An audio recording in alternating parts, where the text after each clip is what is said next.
audiences. I'm gonna be real with you. I celebrated Seder tonight with some of my Jewish friends and some not Jewish friends. And that entails 4 glasses of wine. I had 5 glasses of wine. And now I'm on to bourbon.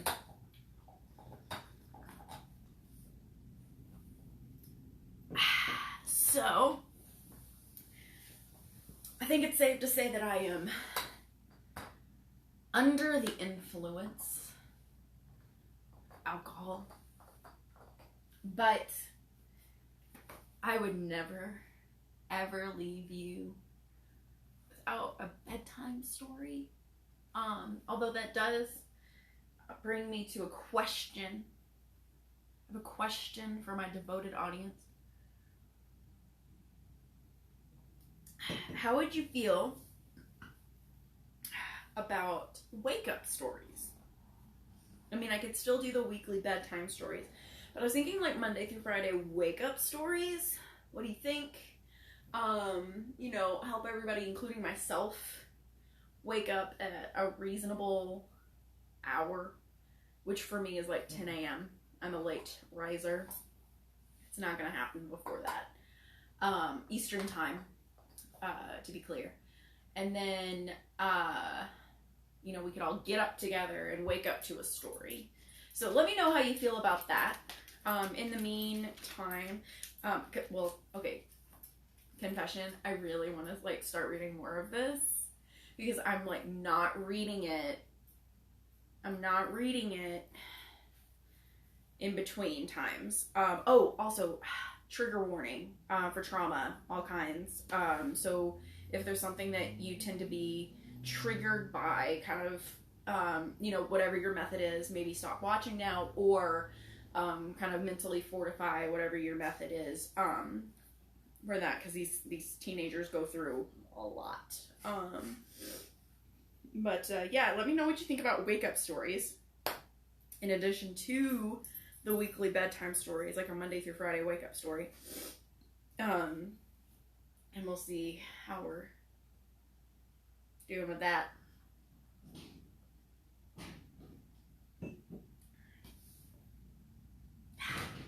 Okay, so we are on chapter 8. The plan is 8 and 9, although you will know from last time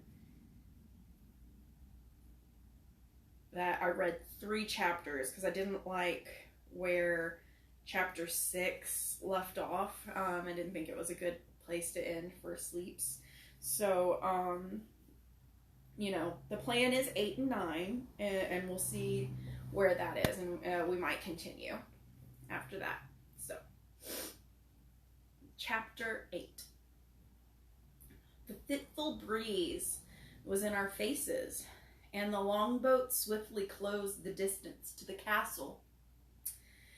It was easy to see the rows of shields arrayed along the sides, each painted with the identical red emblem. A snake, mouth open, fangs out, dripping venom onto an agonized, upturned face. It was the same emblem on the big rectangular sail. Nice logo, Christopher said darkly. That's right up there with the Pillsbury Doughboy and Betty Crocker. Those boys need a new sponsor.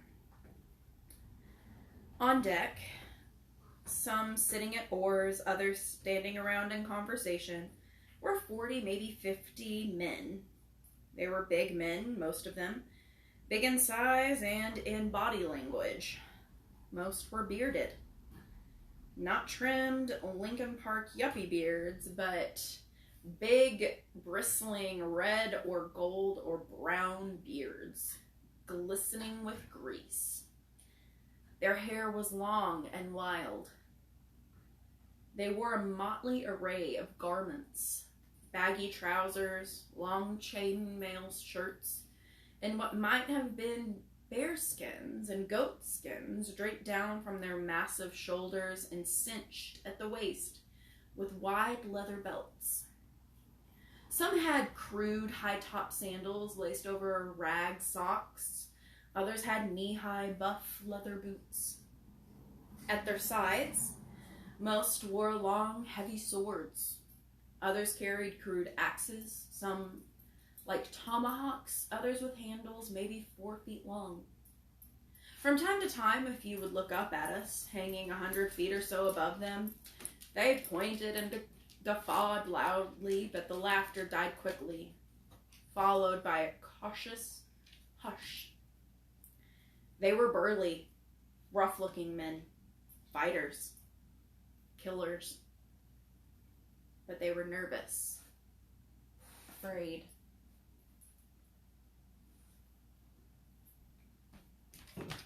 As they came within a few dozen yards of the rocks below, they struck the sail. They worked their oars till someone yelled a signal, at which point all the oars rose clear of the water. The helmsman leaned into one long steering oar and guided the craft into a slow turn that brought the longboat hissing up against that was my cat, sorry. The helmsman leaned into the one long steering oar and guided the craft into a slow turn that brought the longboat hissing up against what I can now see was a dock. Fore and aft, men holding ropes jumped ashore and tied the ship off. But though they looked as if they'd done this many times before, there were frequent nervous glances up to the castle. Bah! Bah! I heard the bleating of sheep. 3 of the animals were being dragged up from the hold of the longboat. They were manhandled over the side onto the rock slab shore. Half a dozen of the Norsemen jumped out over the sheep and wrestled the first one up onto a flat obsidian stone. An altar, I realized. I glanced at April. She was staring down, transfixed. Her hair kept blowing in her face. Even Christopher was silent. You may not want to see this, Gilio warned in a quiet voice. Talking to April? To me? An old Norseman, big but stooped with age, climbed painfully out of the ship. No one offered him help. He looked like the kind of man who'd chop off a hand, offered him help. His beard was mostly gray, but you could still tell that it had once been blonde. He was mostly bald, and even from high above I could see a scar from an old wound that must have opened his skull. The old man walked with the cautious gait of arthritis over to the sheep. The first sheep was bleeding, squirming, stretched out on its back on the stone. The knife flashed, coming up with surprising swiftness from the old man's belt. Down it arced, slicing the sheep's throat, silencing its stuttering cries. "No!" April cried, but softly. One after the other, the 2 remaining sheep met the same fate. Blood ran from the edges of the altar. There was no ceremony. Simple slaughter, carried out hurriedly, nervously. The old Norseman glanced up at the castle, as if he were looking at us, but I knew as a chill of premonition tingled from my tailbone up to my neck that it was not us he saw. I craned my head back, looking upward. I could see nothing there, but I heard the deep, rasping breathing of some huge creature. A slow, long inhalation followed by a blast of reeking carnivore breath. The wolf. The Norsemen turned and boarded their ship. The oars were extended and the longboat backed swiftly away. From above us, a hard, unnatural animal growling said, "Pull them up. Take them to my father." Suddenly I felt a sharp, excruciating jerk that made my chest and shoulders scream. My back and butt were scraping up along the stone wall. Jerk and agony, jerk and agony. I was afraid, but mad, too. I tried to prepare myself for whatever might be happening, but pain overwhelmed me. Tears came to my eyes. Rough hands grabbed me, hauling me over the parapet. They threw me down onto the stone. I cried out. My kneecaps hit hard. I was on all fours the second time, as in many days. April landed before me, flung down just as roughly. I tried to climb to my feet, but pushing myself up, my arms gave way. They were weak, limp. My hands were numb. A foot, iron booted, was before me. A hand reached and grabbed my arm. A hand so big it closed all the way around my biceps. A hand with only 3 fingers, each as thick as salami. I jerked my face upward, still fighting the pain, trying to shut off the flow of tears. I looked up into a face that had never been human. "Who are you? What is happening?" I heard Christopher ask. Instantly came the thud of a short, hard punch. Out of the corner of my eye, I saw Christopher crumple. "Silence!" the brutish voice yelled. Then more quietly, but with seething malice, "Be silent while you can. You will speak soon.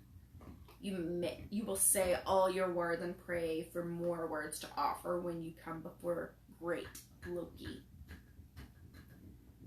They unlocked our manacles and tossed the heavy chains aside. They stood us up, supporting us as they trotted us along the stone walkway. And now I could see them clearly. They were maybe 8 feet tall and almost as broad. They looked as if they'd been chiseled out of living rock, with limbs so thick they could have been live oak trees. They had 3 fingers on each hand and clanking iron boots.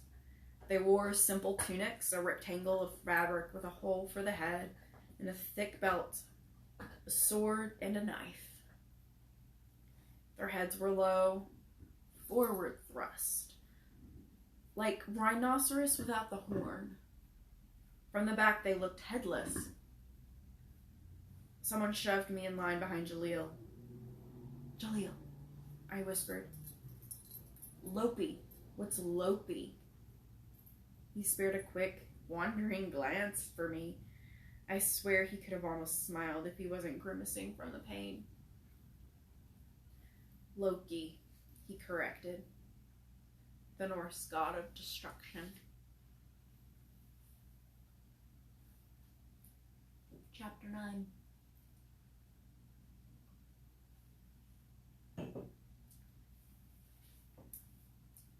There was only one thing keeping all 4 of us from falling apart.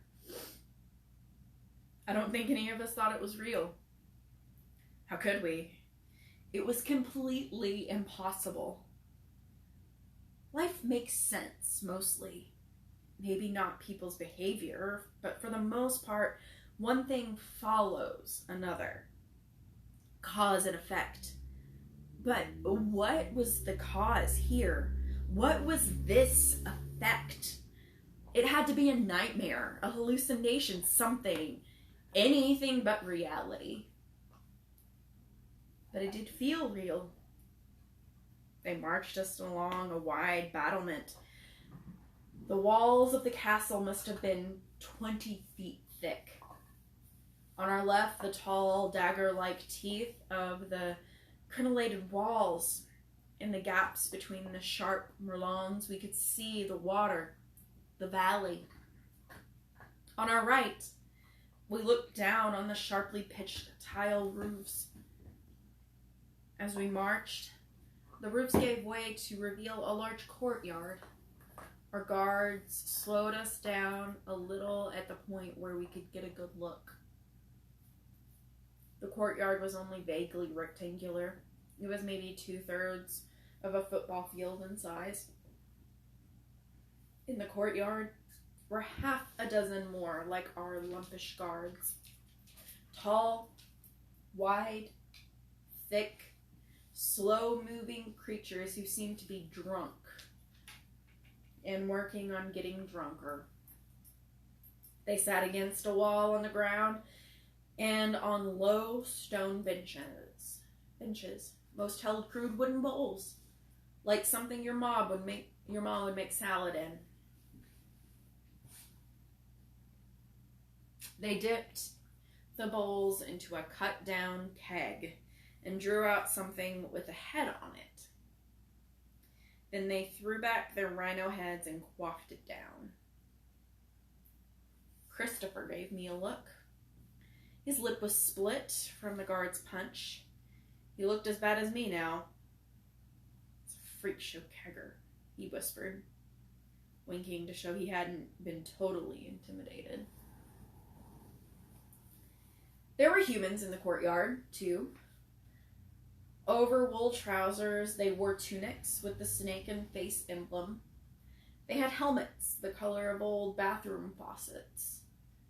The helmets came down below the ear and had a nose guard, nothing elaborate. These men were practicing sword fighting. The clang of steel carried up to us. A hard, one-armed man swaggered around among them, clapping whomever annoyed him with the flat of his own sword, yelling, berating. But that's not what our guards wanted us to see. What they wanted us to see was a man, black-haired, smooth-faced, with deep-set eyes. Not a Viking. He was dressed in rags. But rags that had once been an elaborate costume. He was being dragged across the courtyard toward a hole. The hole was 6 feet across. A pair of the big rhino heads dragged the prisoner to the edge of this pit and bent him forward so he could look down into it. I guess this was supposed to scare the prisoner. Maybe it did.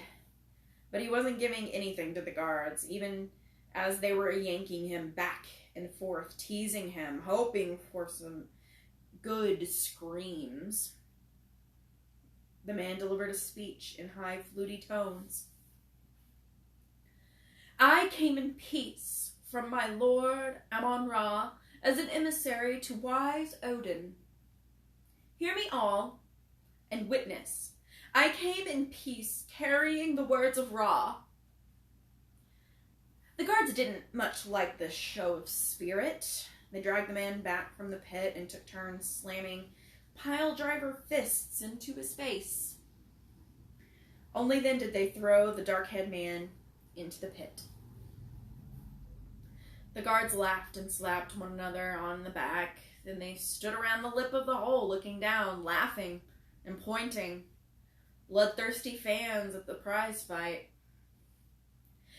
I don't know what was in the pit, but the man who had been brave was now screaming, and each scream brought fresh hilarity from the brutes.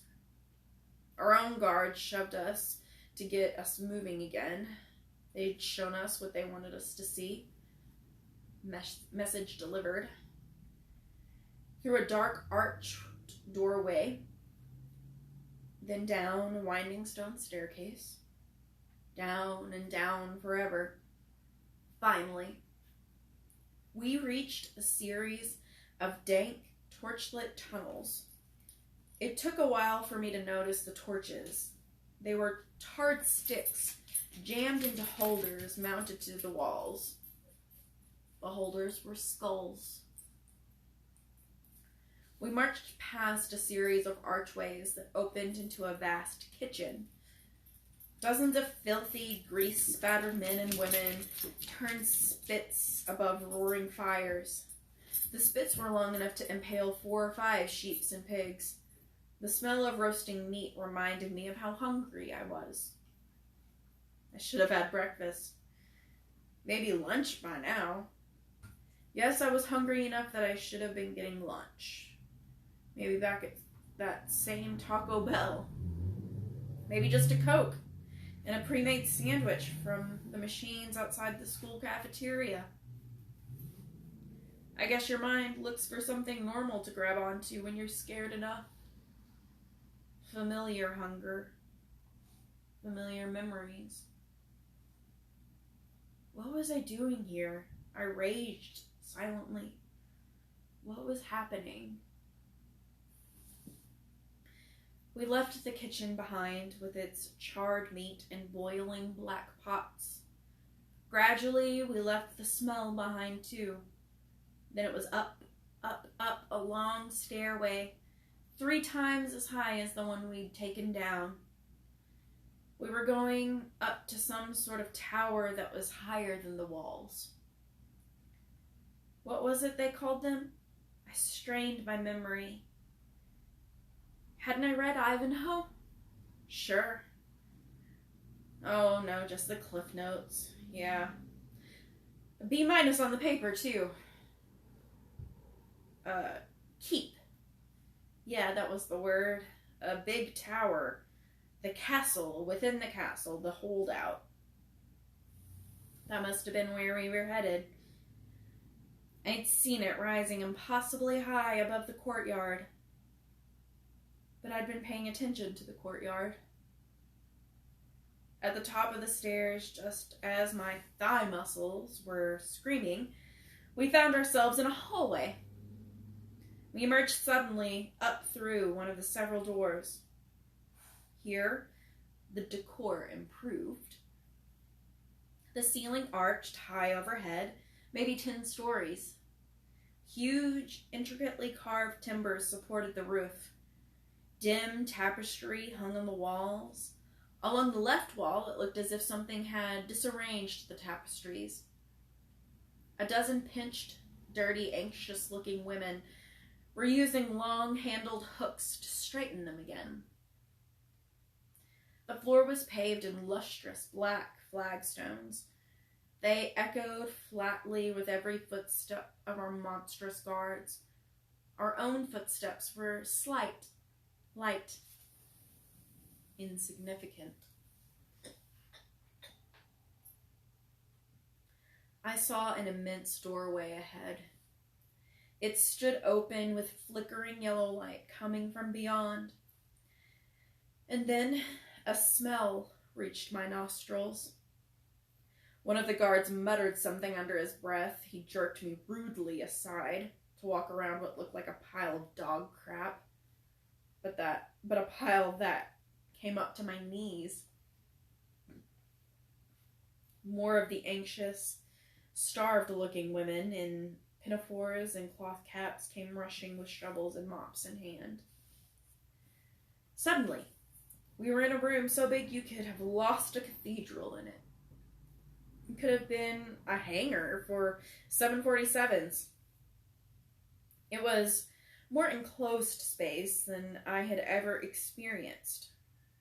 I felt like a bug. Across the room, a football field away, was a massive throne.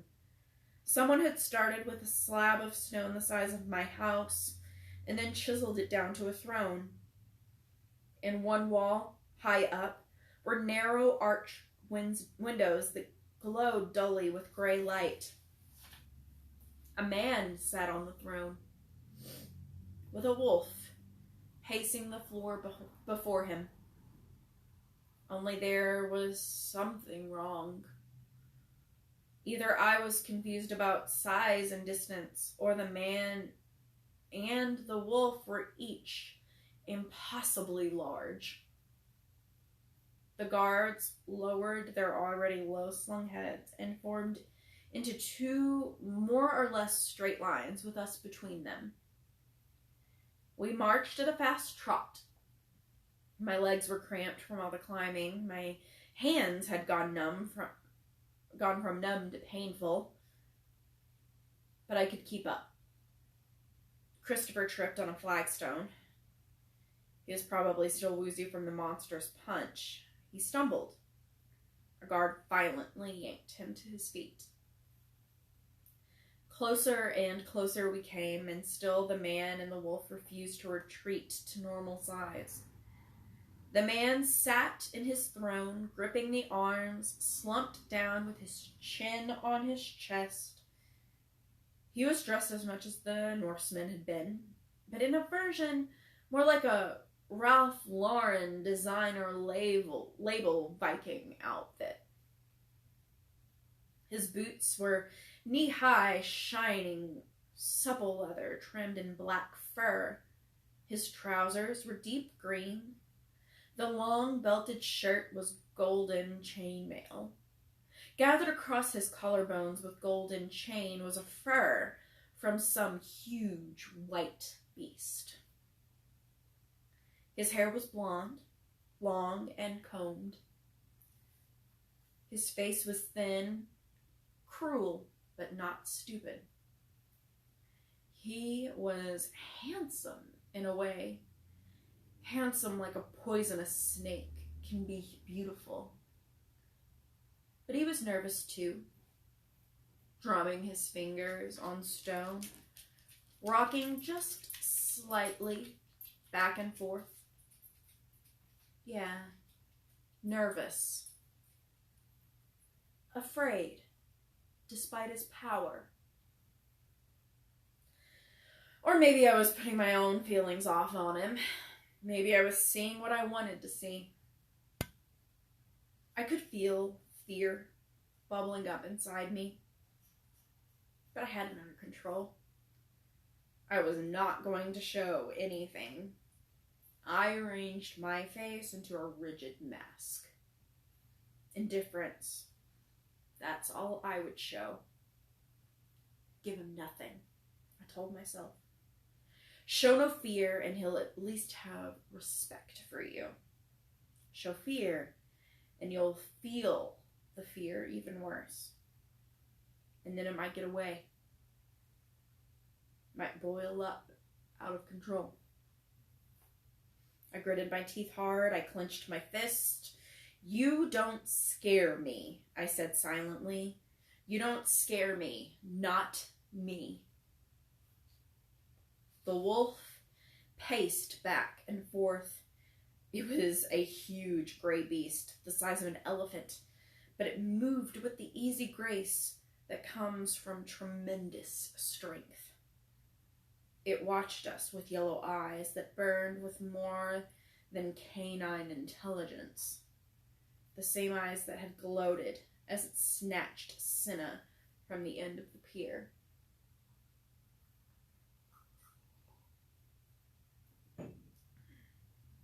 The wolf was so big, he made the 10-foot-tall man on the throne seem small.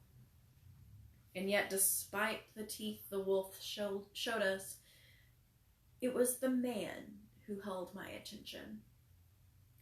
He had not looked at us yet. He had not spoken. He didn't need to. I could feel his power. When I was little, my dad took me aboard his ship when it came in. It was an assault carrier. Mostly helicopters, but with a few Harriers too. You know, jump jets. He showed me around the big below-decks hangar where they kept the planes. I remember standing beneath a big, muscular Harrier, already loaded up with its complement of weaponry. It's funny about warplanes. You could live your whole life in a cave and never see a Piper Cub, but when you see a warplane for the first time, you know it's deadly. You can feel the power and the danger. That was my first impression of Loki.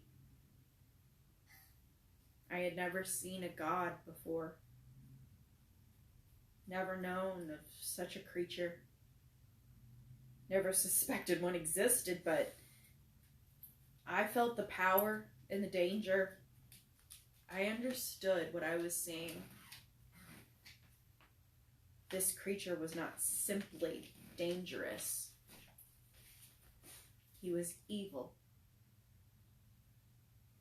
I felt my stomach lurch. I felt my knees buckle. To my amazement, I sank slowly to my knees.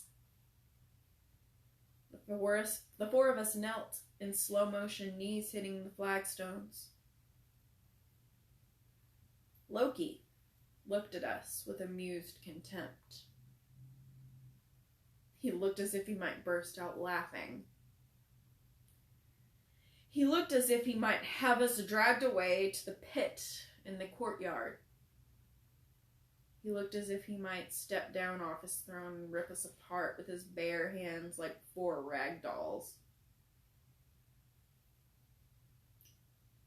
Welcome, Loki said in a voice that echoed around the best hall. Welcome to Everworld.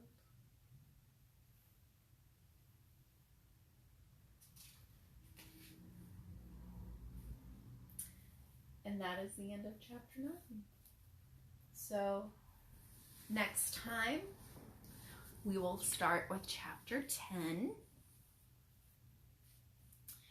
And, like I said, let me know how you feel about wake-up stories with Fløren K. And we might get that going. A Monday through Friday, 10 a.m. wake-up story. If that seems like something y'all would be into. At the very least, I'll still have the bedtime stories every Sunday evening, but I don't know, that was an idea that occurred to me today. But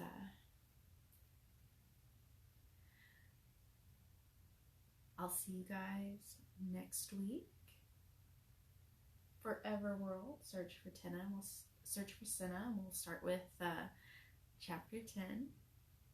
And thank you for bearing with me, stumbling over my words. I've had more than a few servings of alcohol tonight. And I hope you guys are having a good night too. Sleep well.